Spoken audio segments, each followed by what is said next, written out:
Okay, so welcome to another episode of Louie's 2-Minute Reviews, because everybody's got time for that. This week on the old Facebook Zucker Goggles, we'll be taking a look at a game called bonelab. So let's do it.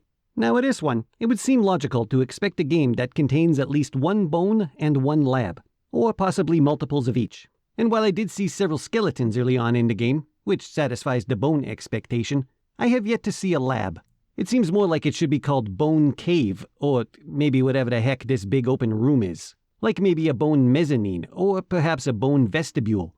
Of course, that's assuming that lab is short for laboratory, which could be totally incorrect. Perhaps lab in this case is short for Labrador Retriever, which would make even less sense, but well, who knows what the devs might have been smoking when they made the game. Either way, I ain't found any Labrador Retrievers either, so maybe Bone Lab is just a random name like Steve or something.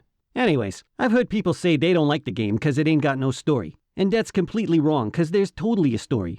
Okay, see, you start off as this headless, hoopy stickman who grabs a box and turns into a skeleton. The skeleton throws away the box and turns into some guy with a sack over his head. Sack guy presses a big red button and a noose falls down. You grab the noose, put it around your neck, and then suddenly you're being hanged from the gallows by a bunch of angry medieval villagers. You grab a knife, cut the rope, fall down a massive dark hole, and you think you're gonna die or at least break your legs or something. But you somehow survive completely unharmed and then walk through some old caves grabbing stuff and meeting zombie skeletons till you open one cave door and suddenly find yourself back in high school trying to remember your locker combo. Fortunately, they ain't actually locked, which is good because I could never remember that stupid combo. Then you go around shooting robot head crabs and zombie dudes made of spaghetti. That's some pretty killer storytelling if you ask me, and that's only the first 10 minutes of the game. I told it to my 3-year-old niece before bedtime last week and she loved it, especially the part about hanging from a noose and falling into a dark cave with zombie skeletons. Try it with your own kids and you'll see what I mean. All in all, it's a pretty fun game. I give it 4.297 Louis out of 5.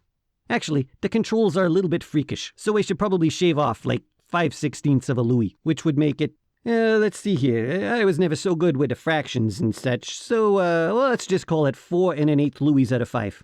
And with that, I'm out of words. So there we go. Done.